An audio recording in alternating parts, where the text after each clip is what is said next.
ખેડા જિલ્લાના નડિયાદ તાલુકાના હાથજ ગામમાં એક રહેણાંક મકાનમાં અચાનક આગ લાગવાની ઘટના સામે આવી છે. મકાનના બીજા માળે ગેસની સગડીમાંથી ગેસ લીકેજ થતા આગ ભભૂકી ઉઠી હોવાનું પ્રાથમિક રીતે જાણવા મળ્યું છે. આગ લાગતા જ આસપાસના રહેણાંક વિસ્તારમાં અફરાતફરી મચી ગઈ હતી અને સ્થાનિક લોકોના ટોળે-ટોળા ઘટના સ્થળે ઉમટી પડ્યા હતા.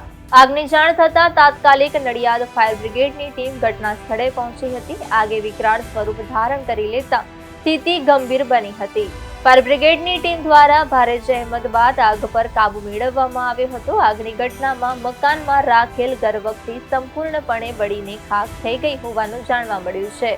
સદનસીબે આગની ઘટનામાં કોઈ જાનહાનિ થઈ ન હતી.